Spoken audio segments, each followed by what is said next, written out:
తెలంగాణ అన్న పదాన్నే నిషేధించిన క్రూర నిర్బంధ కాలం. నమ్మేవాళ్ళు లేరు, వెంట నడిచి వచ్చేవాళ్ళు లేరు.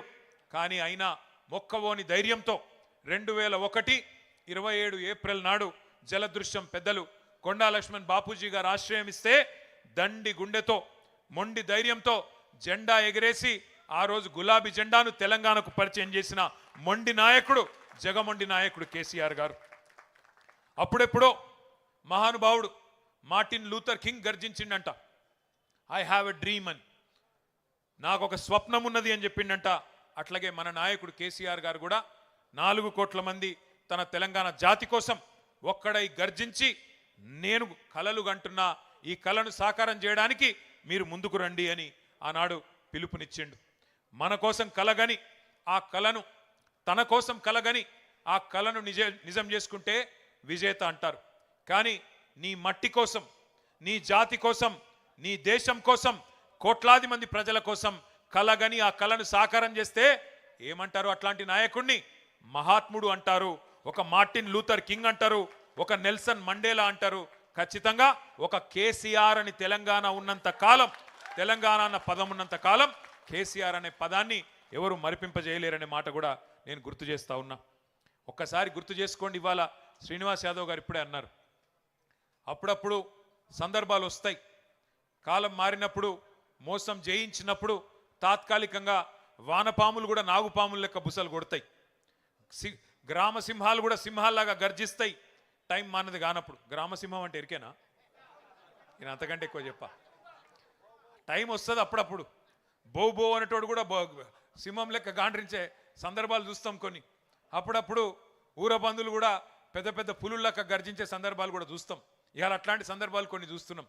ఊరు పేరు లేనోడు, అడ్రస్ లేనోడు, జీవితంలో జై తెలంగాణ అనకుండా ఇవాళ గద్దెనెక్కి కూర్చున్నోడు ఇవాళ పెద్ద పెద్ద మాటలు మాట్లాడుతున్నాడు. ఏం పర్వాలేదు, ప్రజలను మోసం చేసి 420 హామీలు ఇచ్చి 6 గ్యారంటీలని నమ్మబలికి అడ్డదారిలో ఓట్లు వేయించుకున్న అడ్డగాడిదలు కూడా ఇవాళ పెద్ద పెద్ద మాటలు మాట్లాడుతున్నారు. భయపడేది లేదు, ఎవ్వన అయ్యకు భయపడేది లేదు. ఖచ్చితంగా కొట్లాడదాం, కేసీఆర్ గారి దీక్ష స్ఫూర్తిగా బరాబర్ కొట్లాడదాం. కానీ గుర్తు చేసుకుందాం, తెలంగాణ కోసం ఒక కేసీఆర్ గారే కాదు, మొదటి నుంచి 1948 నుంచి 52 నుంచి త్యాగాలు చేసిన వాళ్ళందరినీ కూడా ఒక్కసారి తిరిగి మననం చేసుకుందాం. ఆనాడు ఎట్లుండే, స్వాతంత్రం వచ్చినాక పరిస్థితి ఒక్కసారి గుర్తు చేసుకోండి. 1952లోనే విశాలాంధ్ర వద్దు, నాన్ ముల్కీ గో బ్యాక్ అంటూ ఆనాడు ఒక రక్తసిక్త తిరుగుబాటుకు నాయకత్వం వహించిన వారు తెలంగాణ విద్యార్థులు. ప్రొఫెసర్ జయశంకర్ లాంటి నాయకులు ఆనాడు విద్యార్థులుగా నాన్ ముల్కీ గో బ్యాక్ ఉద్యమంలో 1952లోనే పోరాటం చేస్తే ఆ రోజు కూడా అప్పటి కాంగ్రెస్ ప్రభుత్వం కర్కశంగా పోలీసు తూటాలలో 7 మంది విద్యార్థులను కాల్చి చంపి, మన సిటీ కాలేజీలో మన హైదరాబాద్లోనే 7గురిని కాల్చి చంపింది 1952లో. అట్లాగే ఆ యువ కిషోరాలను కాల్చి చంపడమే కాకుండా 1952లోనే కిరాతకాన్ని ప్రదర్శించడమే కాకుండా 1956లో ఇష్టం లేని బలవంత పెళ్లి, తెలంగాణకు ఆంధ్రను బలవంతంగా కలిపిందే దుర్మార్గమైన కాంగ్రెస్ పార్టీ. ఆ రోజు నుంచి 1952 నుంచి మొదలు పెడితే 2025 వరకు కాంగ్రెస్ మొదటి నుంచి తెలంగాణకు మొదటి శత్రు, మొట్టమొదటి విలన్, తొలి విలన్ ఎవడంటే కాంగ్రెస్ పార్టీయే. 56లో ఇష్టం లేని బలవంతం పెళ్లి చేసింది కాంగ్రెసే. 68 నుంచి 71 వరకు ఉద్యమం ఎగిసి పడితే 370 మంది పిల్లల్ని పిట్టల్లాగా మళ్ళొక్కసారి కాల్చి చంపింది కాంగ్రెసే.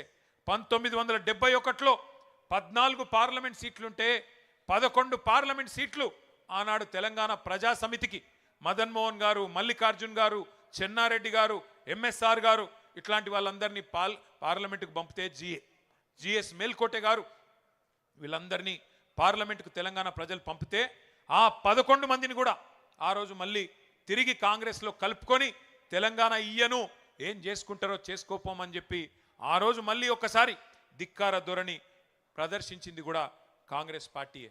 అందుకే ఆనాటి నుంచి ఈనాటి వరకు 78 ఏళ్ళ మన చరిత్రలో స్వాతంత్రం వచ్చిన తర్వాత మొదటి నుంచి ఈ రోజు వరకు విలన్ పాత్ర పోషిస్తున్నది కాంగ్రెస్ పార్టీనే. కానీ వాస్తవం తెలంగాణ బిడ్డల నెత్తురుతోని ఇవాళ కాంగ్రెస్ నేతల చేయిలు తడిచున్నాయి. తెలంగాణ కథలో ఆనాటి నుంచి ఈనాటి వరకు మొదటి విలన్, శాశ్వత విలన్ కాంగ్రెస్ అన్న మాట మనం మర్చిపోవడానికి వీల్లేదు. ఇలా వాళ్ళు తాత్కాలికంగా అబద్ధాలు చెప్పి మోసం చేసి 6 గ్యారంటీలని 420 హామీలని ప్రజలను ఇవాళ వంచి అధికారంలో ఉండవచ్చుగాక, ఇష్టం వచ్చినట్టు మాట్లాడవచ్చుగాక. కానీ చరిత్రలోకి తొంగి చూస్తే కాంగ్రెస్ ద్రోహం అందరికీ కూడా గుర్తుకొస్తుంది. అందుకే ఇవాళ మన నాయకుడిని కించపరిచే ప్రయత్నం చేస్తూ ఉన్నారు.